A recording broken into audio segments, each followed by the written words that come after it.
ನಮಸ್ತೆ ಟಿವಿ20 ಕನ್ನಡ ವಾಹಿನಿಗೆ ಸ್ವಾಗತ. ನಿದ್ದೆ ಇಲ್ಲ, ಊಟ ಇಲ್ಲ, ಮನೆ ಮಠ ಬಿಟ್ಟು ಗೊಬ್ಬರಕ್ಕಾಗಿ ರೈತರು ಪರದಾಟ ಪಡುವ ಪರಿಸ್ಥಿತಿ ಎದುರಾಗಿದೆ. ರಸ್ತೆಯಲ್ಲೇ ವಿಶ್ರಾಂತಿ, ರಸ್ತೆಯಲ್ಲೇ ಊಟ ಮಾಡುವ ಸ್ಥಿತಿ ಬಂದಿದೆ. ನಗರದಲ್ಲಿ ಯೂರಿಯಾ ಗೊಬ್ಬರಕ್ಕಾಗಿ ರೈತರ ದಯನೀಯ ಸ್ಥಿತಿ ಮುಂದುವರೆದಿದೆ.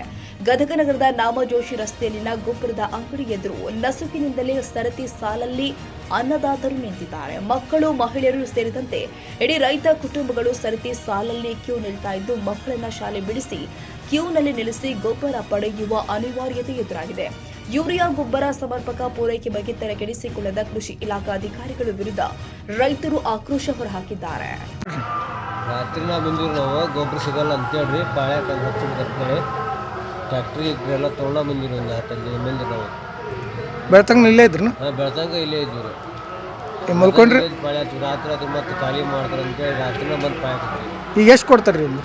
ಒಬ್ಬರಿಗೆ 3 ಚೀಲ ಅಂತ ಹೇಳಿ.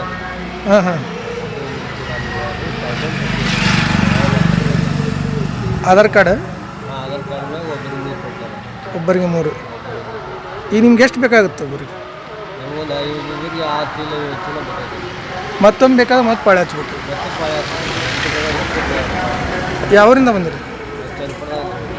ಎಷ್ಟು ಜನ ಬಂದಿರಿ? 15 ಜನ ಬಂದಿರಿ. ಯಾವಾಗ ಬಂದಿದ್ರಿ? ರಾತ್ರಿ 12ಕ್ಕೆ ಬಂದಿರಿ. ರಾತ್ರಿ 12ಕ್ಕೆ ಬಂದು ಇಲ್ಲೇ ಮಲ್ಕೊಂಡ್ರಿ? ಇಲ್ಲೇ ಮಲ್ಕೊಂಡಿದ್ದೀವಿ. ಈಗ ಗೊಬ್ಬರ ಪೀಕಿಗೆ ಬೇಕಾದಂಥ ಟೈಮ್ನಾಗ ಗೊಬ್ಬರ ಯಾವ ಕಾರಣಕ್ಕೂ ಸಿಗೋದು. ಜನಕ್ಕೆ ಯಾವ ಥರ ಆಗೈತೆ ಅಂದ್ರೆ ಸರ, ಜನ್ಮದ ಕಬ್ಬರು ಇರ್ಲಾರ್ದನ್ನು ಸಹಿತ ರಾತ್ರಿ ನಾವು ಗೊಬ್ಬರ ಕಾಯೋಂಥ ಪರಿಸ್ಥಿತಿ ಬಂದೈತಿ. ಇದೇ ಥರ ಆದ್ರೆ ಮುಂದಕ್ಕೆ ಮತ್ತೂ ಸಮಸ್ಯೆ ಆಕೈತೆ ಅನ್ನೋ ಕಾರಣಕ್ಕೆ ರೈತರು ಗೊಬ್ಬರ ಇಲ್ಲ ಅಂದ್ರೆ ಹೊಲ ಬಿತ್ತನೆ ಮಾಡೋಕ್ಕಲ್ಲಿ ಅದಕ್ಕಾಗಲಿ ಈಗ ಭಾಳ ಸಮಸ್ಯೆನೇ ಆಗಿಬಿಟ್ಟೈತೆ ರೀ. ಇದೇ ಥರ ಮಾಡ್ಕೊತ ಹೋದ್ರೆ ರೈತರು ಜೀವಕ್ಕೆ ಭಾಳ ತೊಂದರೆ ಆಗ್ತವೆ. ಅದ ಕಾರಣಕ್ಕೆ ಏನೈತೆ ರೀ, ಸ್ವಲ್ಪ ಗಡ ರೈತರಿಗೆ ಅನುಕೂಲ ಆಗೋಂಥ ವ್ಯವಸ್ಥೆ ಒಳಗೆ ಗೊಬ್ಬರನ ತಲುಪಿಸ್ಬಿಟ್ರೆ ಅನುಕೂಲ ಆಕೈತೆ ಅನ್ನೋದು ಒಂದು ಕಳಕಳಿ ಮನವಿ ಸರ್. ಈ ವರ್ಷ ಆಗಿತ್ತು, ಹೋದ ವರ್ಷ ಇದೇ ಥರ ಇತ್ತು ಸರ್. ಹೋದ ವರ್ಷ ಅಷ್ಟು ಇದ್ದಿದ್ದಿಲ್ಲ ಸರ್. ಅದು ಈ ವರ್ಷ ಜಾಸ್ತಿ ಆಗೈತಿ. ಗೊಬ್ಬರದ ಭಾಳ ಸರ್ ಈಗ ಸಮಸ್ಯೆ ಇರೋದಂತಂದ್ರೆ ಬೀಜ ಗೊಬ್ಬರ, ಬೀಜದ ಮೊದಲಿಗೆಲ್ಲ ಏನು ಬಿಡ್ರಿ ಸರ್, 17 10 20 ಅವೆಲ್ಲ ಕರೆಕ್ಟ್ ಟೈಮಿಗೆ ಪೂರೈಕೆ ಮಾಡ್ಯಾರಿ. ನಮ್ಗೆ ಯೂರಿಯಾ ಗೊಬ್ಬರ ಅನ್ನೋದು ಸಂಬಂಧನೇ ಈ ನಮಗೆ ಸಮಸ್ಯೆ ಆಗೈತೆ ಸರ್. ಅದು ಹೋದ ವರ್ಷ ಅಷ್ಟು ಇದ್ದಿದ್ದೇ ಇಲ್ಲ ಸರ್. ಈ ವರ್ಷ ಅಂತೂ ಹೆಚ್ಚಿಂದ ಆಗೈತೆ. ಗೊಬ್ಬರ ಸಂಬಂಧ ಕಾಯೋಂಥ ಪರಿಸ್ಥಿತಿ ರೈತರಿಗೆ ಬಂದು